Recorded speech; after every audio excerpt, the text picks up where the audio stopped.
Mehrotra. She is very well known in the women entrepreneurship space. She does a lot to sort of uphold, uplift people, assist women, to basically finding their voice.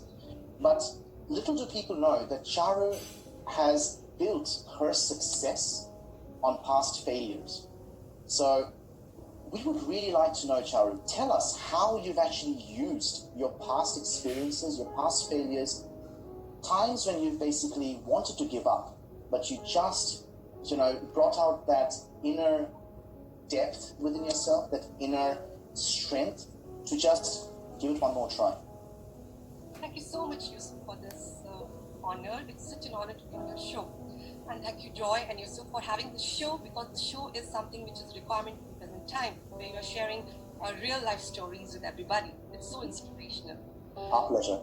So yes, I would love to share about my journey. It has been 10 years in Singapore, and then all 10 years it was all about entrepreneurship for me. So I am in love with entrepreneurship journey.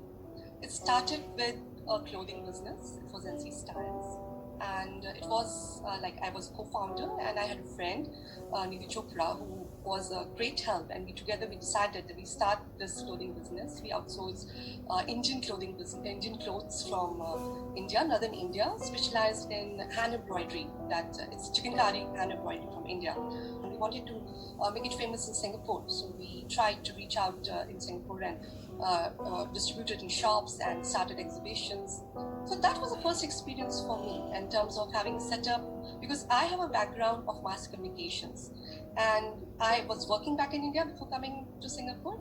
But I always had fascination. What a beautiful idea to have something on your own and grow it to a bigger level. So maybe that back of my mind thingy resulted, and I met a friend and I started here, and the journey began. So yes, it was 2 to 3 years journey. We learned a lot. There were ups and downs, and then we were not able to scale up because we were not having the units back in India. We were just outsourcing from various vendors. So, but I wanted something where I can grow and I can make it big. So certain challenges were there. So we just continued at certain level.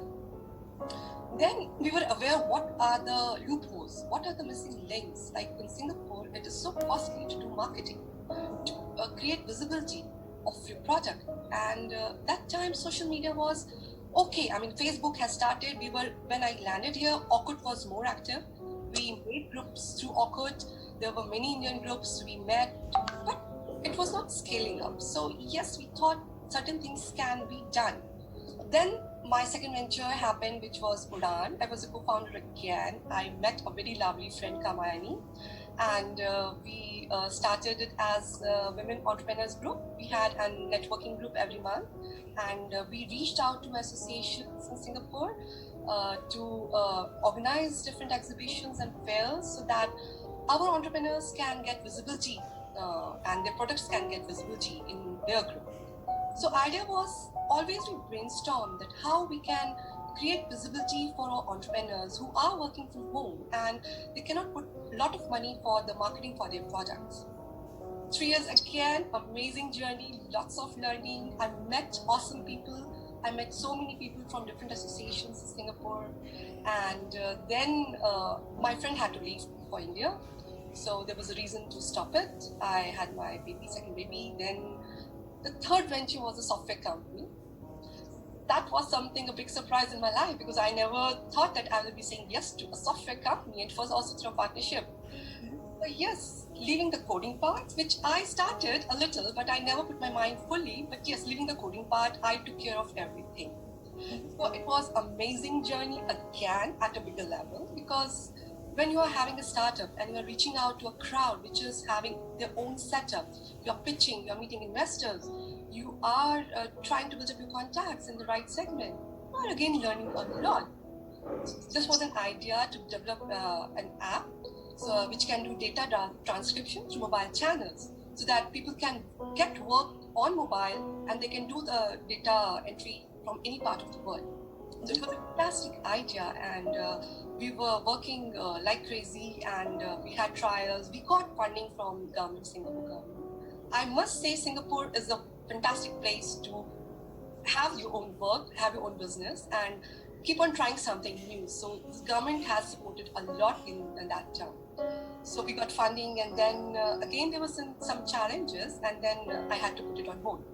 So throughout these 3 ventures, there was a blog called Womenlines. So that page was just to report about anything which I loved in Singapore. I came across any book, I came across any parenting tip, I just wrote about it. I interviewed any entrepreneur, I just published it. But back of my mind, I always had an idea why this media is not getting used to promote excellence in women.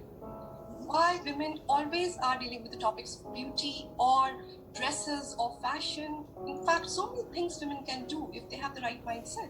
So back of my mind, I had this idea that yes, there should be a media talking about just excellence in women, talking about all the topics like entrepreneurship, health, parenting, fitness, diet, right mindset, job skills, and we should have the experts from across the world who can contribute to it, and that can be shared across the world through digital media. So after my 3rd venture, Womenlines, I said, okay, now's the time. I have to make my dream true. I just got full time into Womenlines, and I registered it. And it's like 2017 December, the magazine theme was there, and just again, like a crazy idea, I started again, reached out across the world. I'm thankful I have influencers from across the world, experts in their field, who are sharing expert knowledge with the readers. And I'm so grateful to Pooja to be there always, and we always have amazing discussions, and it's so much to learn from her. And I must say, the webinar which I attended by John Maton, it was an eye-opener for me, because it was amazing learning about the leadership. So yes, that tagline that everybody has a leader inside, we have to just awaken. So it's all about our efforts. So yes, the journey is on. So as you're saying how the failure happened and then I rose again, I think if things are there in your mind, you meet right people. It's all about how you just push yourself and take yourself to the next level. So the books helped me a lot. The audio tapes by so many great speakers on internet helped me a lot. I just kept pushing myself. Still, it's a journey. I don't say failure. I always say it's a journey for me. I've learned something and I have to apply it again in my life. So yes, I. Thank you so much, Charu. You've actually brought up a very, very important point. It's a journey of learning. I mean, leadership is not something that, there is always, people think that sometimes only one particular mindset or thought process is the only way forward, but it's not that. It's about meandering away from sometimes what you sometimes truly believe in as well. And I'd like to bring up that example. I mean, you mentioned that throughout your life over the last 10 years, you actually did things which took you outside your own comfort zone, which you didn't have any experience in. And that is so powerful. That is so powerful. And this is something which is important, and I'd like to bring up a little point which Pooja and I were discussing a couple of days ago. Like, each and every leader does not necessarily need to be an entrepreneur.